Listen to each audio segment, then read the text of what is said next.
Thank you for joining me today on how to use our fish probe. This is a great little tool to determine those neck and head entrapments. And I know you probably have seen the yellow ones that are fully enclosed here. And this one actually we picked up because the yellow ones, kind of our official playground inspection tools, were all sold out and we needed a couple extra sets. So we went to a different manufacturer. These meet all the specifications and you can actually build your own out of wood, but I don't really recommend it because they swell and shrink and all this kind of stuff. Bottom line is, as long as they meet the specifications in our ASTM standard or our CPSC Handbook 325, then we're good to go. And really, the idea here is they cut these holes in here to make it a little more lightweight, which I really appreciate because carrying these things around all day makes it a little tough. I actually use a shotgun vest with the big pockets and, you know, all the shell openings back here, and I can carry all these tools in there and it's great. All right, so our fish probe has three sides to it that we need to be very familiar with. The basic premise of our fish tool is it is going to measure what we call unbounded openings. And unbounded openings mean that there is this opening like a hole that's been punched in a piece of paper, except one side is not connected. And that means that there's an opening there. And so we would not use our torso probe. We're not going to use our head probe on that necessarily. There are some instances where we will use our head probe in conjunction with our fish probe, and that we'll talk about. But bottom line here is that these openings would be, maybe you have a square. One side, one of the actual sides of the square is missing. So you have a U shape, right? Or you have a circle that has an opening, or you have kind of a V shape. But that's our triangle without a side. So two sides to a triangle makes this unbounded opening. And that's really the terminology that we need to be familiar with, bounded versus unbounded. When we have an unbounded opening, we're going to use our fish probe. Now, the test is very simple, but it does get a little bit tricky when we look at a couple things here. I want to move this to my right. I'm right-handed. I'm going to throw this on the ground. Okay, so we have this little guy here, and what we want to do is how it sits is what we're trying to test, okay? So basically, the three sides that we need to be familiar with is the middle of this little straight angle. So we have a slant and a slant. This bottom portion up to right in the middle of this crossbar, directly in the center. It'd be nice if they put a little hash mark there. But directly in the center, this bottom portion is our A side, our A portion of the fish probe. We also have the B portion, which is all of this. The B portion is made up of two sides, and that is right here. This is 3/4 of an inch, so 0.75 inches. Actually, 3/4 of an inch high. If we set it on the table, it's 3/4 of an inch high. Okay, if we look at it this way, it's 3/4 of an inch wide, right? All right, the bottom line is this from here to here is 3/4 of an inch, 0.75. So we have A, which is this lower portion, B, which is all of this, which we're actually going to use this direction, okay? We want this measurement, 0.75. So what we're trying to do here is measure our unbounded openings. So if at any time there's an unbounded opening and we cannot get this bottom portion, so there actually should be a fourth side to this, and that's this little bitty piece right here, right? This flat piece where it's resting on. If this can make contact with the bottom of the unbounded opening, just like it is, without anything touching the sides up to our A portion where B begins, so right in the middle. If anything touches this piece or this piece, before this flat piece down here makes contact with the bottom of the unbounded opening, then we have to move to our B portion of the test. So what we'll do is we'll find our unbounded opening and we'll match up the angle. So if we have an angle like this, if our unbounded opening is here, then we need to come in at the same angle, right? And if we make contact without anything touching the sides of A, then we're clear. It's a pass. If anything touches the sides of A before we hit here, then we have a potential failure. All right, so you're wondering, where did the books come from? Well, I just grabbed some books off the shelf because I want to be able to show this to you as we describe it. We're going to go into the field and look at this in a lot more detail, but just while we're here giving this explanation, so this would pass, right? As soon as this hits. What we're trying to do is measure this unbounded opening. So this top piece is missing. We have a bottom here and we have two sides. And so what we're going to do is we're going to drop this directly in. And as you can see here, this bottom does not touch the table, and therefore it makes contact with A on the A side. Again, anywhere up to this crossbar in the middle of the crossbar. So now we have to measure with B. And so we would try and drop this in the same direction, and it's getting blocked here, okay? So it does not go down below the 0.75, or 3/4 of an inch. So this would actually pass this opening as it's designed because we can't get this in. And again, when we come down, we're gonna look at the opening and we're gonna follow the exact same angle. So we're gonna come straight down here. It makes contact. That's our first litmus test of the fish probe. Does it make contact with A? If it does, we need to use B, and we need to use B in the same direction. So this would get blocked, right? And I would usually try it and see this way if I can get it in there. I can't, it gets blocked. Now, if we just spread this opening a little bit further, we would test this again, and this is our new opening. So if we bring this down, it makes contact with the bottom, as you can see here, and this would pass because there's no contact with what? With the sides of A, okay? So we don't even need to do B. Even though B would go in here deeper than 0.75, we don't need to do B because there's no contact here. We would not come in sideways and say, oh, it passes, okay? Same thing here. If this fails, we would not come in sideways here. This would be an incorrect use of the tool and say that this passes.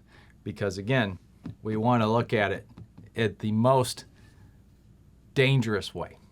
Not the most advantageous way to our test, but the most dangerous way to our test. All right, now if we just kind of move these books, I'm going to take two books here, and we're going to show you another fail. Right? So here, with this fail, we would come in, we would get a initial fail on the litmus test for the A portion of the test, and we need to test the B portion. So we would come down. Again, we would not come in here and go, oh, it sinks below 0.75, it fails. We'd have to do it the same angle.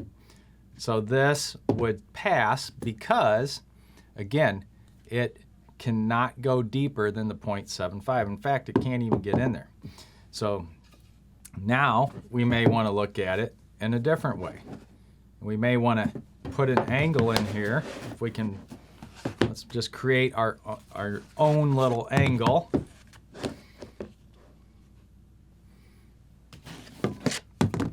And we'll put this book here. So now we have a little bit of an angle, right? And the angle is what? Coming in slanted. So we need to follow, not straight down, we need to follow the same angle as this opening. So again, we'd come in and we want to see, does this make any contact? You can see we're already making contact down here. The B portion is fine.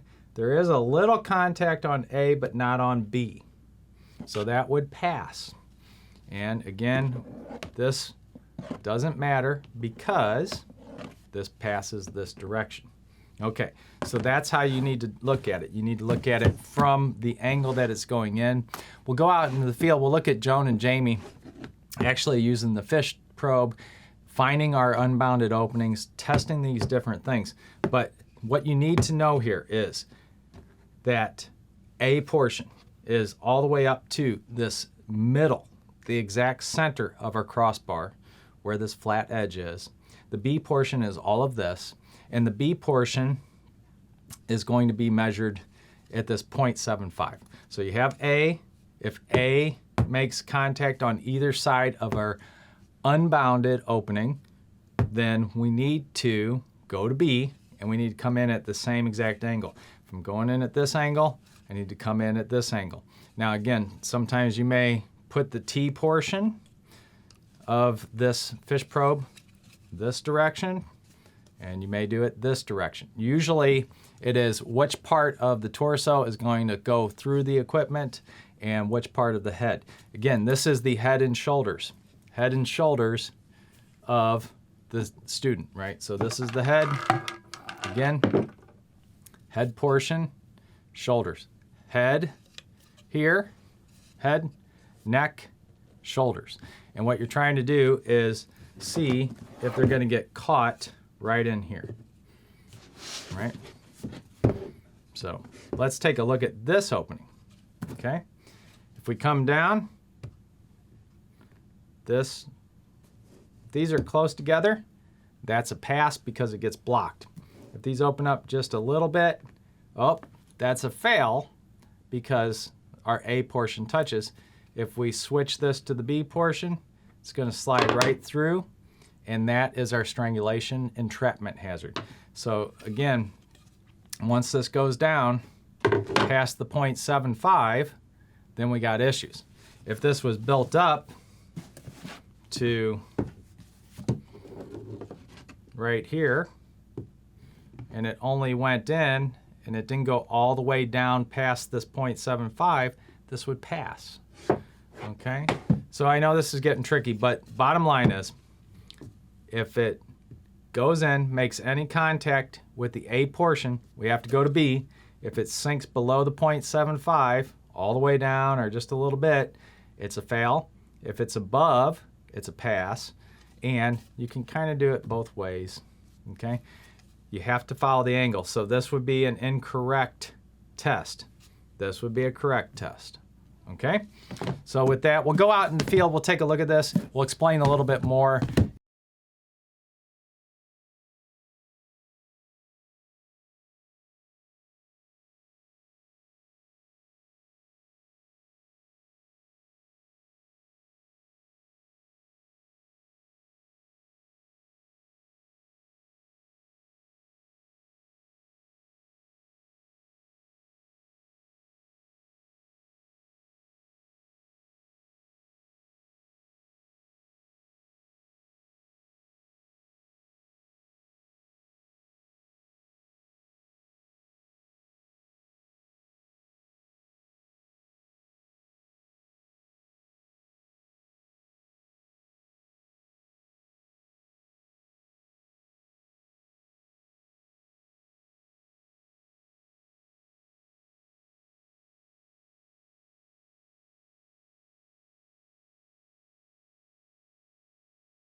Oh, I did say one more thing, and that sometimes the head probe is used in conjunction with our fish probe.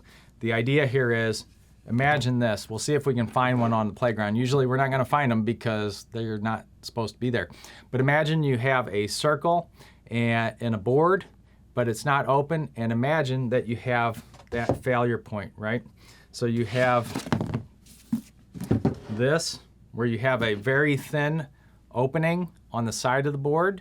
So it basically looks like a circle with a little tube coming through, right? And it's open.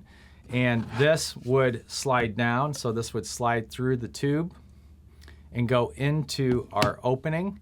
If that happens, then the head probe must go through the opening. So this is almost like a torso probe for the partially bound opening. So you have a partially bound little channel, and then it opens into a big circle. You would normally think, well, they can pass right through that. They can, as long as their head can come through. So if this fish probe were to slide through the little bitty tube channel, the little bitty opening there, and go into the circle, but the head probe does not pass through, then it would be a failure. And we'll try to show you a diagram of that so you can see it. But again, very basic.